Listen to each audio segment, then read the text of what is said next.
a guide to the unknown and the unseen. Today, this video is about energy work. Now, this is going to be the first one in a couple of videos. Not sure how many, so I'll tell you when. I figure it out. But this one is about energetic absorption.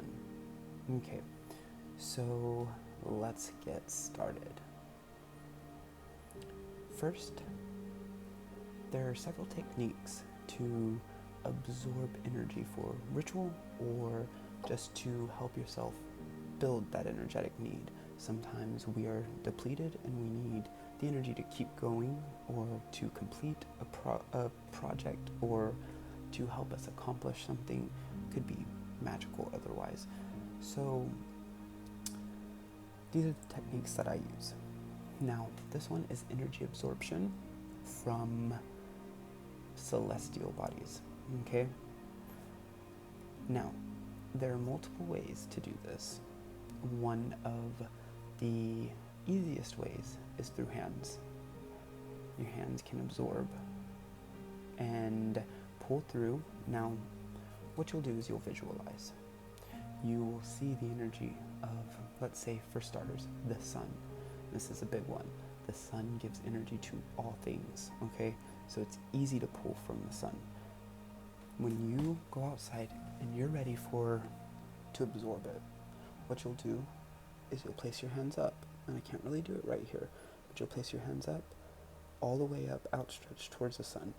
You can close your eyes, ensure that your palms are facing towards the sun.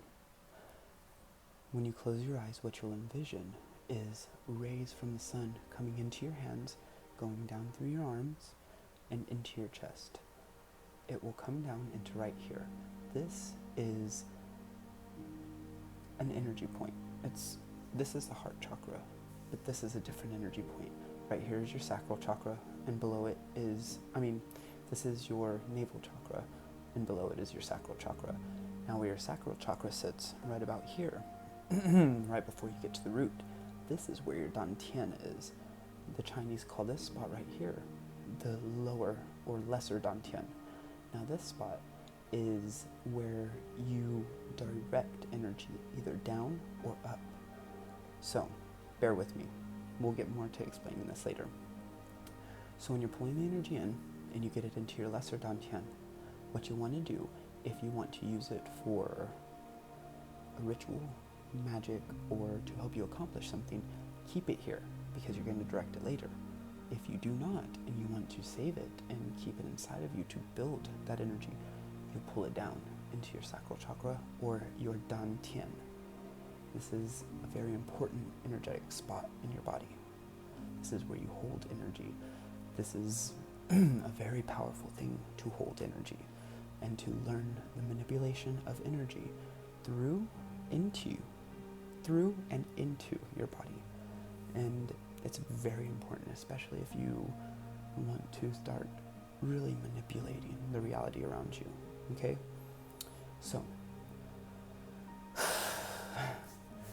the sun. The sun gives everything life, so it is very easy to draw energy from it. Now, another celestial body you can draw energy from is the moon. But the best time to draw energy from the moon is, of course, during the full moon. And why that is because it's at its zenith. It's at its most powerful. Okay, so, and it's reflecting the light of the sun onto Earth. Now, what this does is when the light of the sun hits the moon and it reflects back onto Earth, it is reflecting that energy from the moon. Now you do the same thing.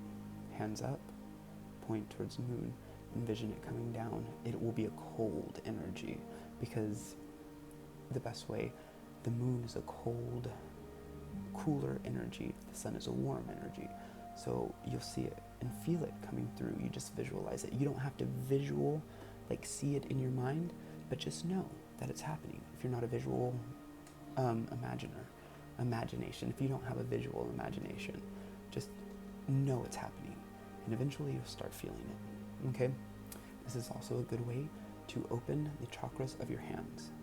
Now, I say chakras, but there are energy points in your hands, especially in the center, that allow you to feel and to vibrate energy. There's also one on each tip of your finger. There's also one on the mounds, which they're called in palmistry, all right? And then right here, the center, but this expands out to about right here. Okay, you can feel energy from other things. It's a vibration, it's a heat, kind of. That's the best way I can explain it. It feels like heat. So you've got this energy point, and when you pull in or you push out energy and you let yourself imagine and visualize it, you start to learn how to open and close and manipulate energy from your hands. Your left hand, they say, is for receiving. Your right hand is for pushing, to push out energy, left hand to receive. But I don't believe that. I found that both hands can do both just as well. Now, some people who are right-handed will find that they have an easier time pushing energy from the right hand instead of pulling it in, or vice versa. Same with left-handed people. But to me, it is the same thing for both hands. Okay? But that's just what you're going to have to discover. So, we've got the moon is cool. You do the same thing. You pull it in through your hands raised above your head, see it coming through your body, pull it into the lesser dantian, and then down into your dantian, or the greater dantian, if you want to store it. Okay, if you want to use it, if you're about to use it, if you're just building energy to use, keep it here, because it'll be easier to direct from here. Now, if you have energy stored, and you are going to do a ritual, what you'll do is you'll envision that energy, whichever energy it is, because it becomes yours. It's a certain type of energy, and it has the qualities of wherever you have pulled from. But once you keep it in your dantian, it changes. It becomes more energetically you, okay? So it still has the effects of the energy, or the source, wherever you pulled it from, but it's more of your energy, okay? So once you pull it up, you have it here. You have to envision it coming up, pulling it in here, and you fill the lesser dantian like a vessel, like a vase being filled with water, or a pitcher being filled with water, or a bowl being filled with water. And then when you feel that your lesser dantian is full, use it. Let it come out your arms and out of your hands. Okay, so you can also pull energy from other celestial bodies, such as Mercury, Venus, Mars, Jupiter, and all of the other planets.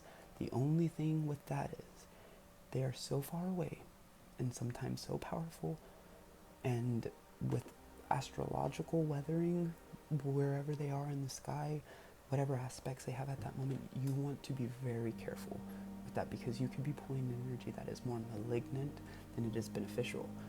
But if you are trained and you understand the way energy works, you can clean it, and you can, quote unquote, purify and change its vibration to be used in a neutral way, right? It's hard. It can be hard, but it is possible. Okay, so now that we've got that out of the way, another way to build and collect energy, and I've done this multiple times, I've used this in many situations, and I'll get into this a little later. You can use your familiar spirits and send them out to collect energy from certain sources for you. The only thing is that you must be very, very connected with your familiars.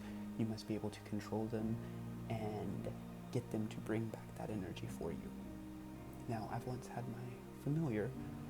one of my familiars, my raven, collect energy from a banquet that was happening at the place I worked. I had it sit on a chandelier, and as the people got more and more excited and had a better time, all of that happy energy and all of that ecstatic energy that built up in the room, and you could feel it was very palpable. I had it absorb the energy that was being resonated into the room by these people, by this group of people. and I placed it into, and I don't have it next to me, but I placed it into my ash wand, the one that has a snake handle. So I placed it into that, and I let it sit in that and become the wand to energize it and to give it more power. So there's many things you can do with this. Many, many things. It's just a matter of knowing how to. Okay, so this is the first of many. I hope you've enjoyed. I hope I have explained this in a way that you can understand and that you can start to work with. I advise you to open your mind to the idea of energy centers and the dantian. Now, there's no English word I can use for this, for these centers, the lesser and the greater dantian. But just know that these are very vital. They will help you in manipulating and moving energy. One other thing, the way you see it is see it move through your body like in a vein. There is a vein, like maybe like your circulatory system, how blood runs through the body, through the veins. See the energy come through your body and run as if it's running through a vein. It doesn't have to be veins, but just one vein running through your body and into these certain spots. Now there's other places you can use this energy. You can also build energy from other places aside from your hands, but we'll get into that later. There are harder techniques. Well, not harder, but more advanced or difficult techniques to do so. Anyways, this is just a starting point for these videos. I want to inform, enlighten, and reawaken the world. I know that reality is shifting and that magic is on the verge of coming completely into our reality, whether we like it or not, and whether we choose to see it or not. Now, it's up to us to see what we can do with this, right? I've always been into this. I've been doing energy work since I was really little. I remember I was in 4th grade and I started doing meditations to push and pull energy from my hands. That's when I found that I could do it just as easy from both hands than one or the other. But anyways, okay, so I hope that I have illuminated some part of the unknown or the unseen for you here today. If you have any more questions, feel free to comment down below. Like this video, please. Subscribe, I'd really appreciate it. And if you really like me, follow me on Facebook at The Urban Animist, or on Twitter at The Urban Animist, or even follow my channel on Telegram, and it is at The True Urban Animist. I hope all of you have a wonderful day, and I'll see you later. Bye, guys.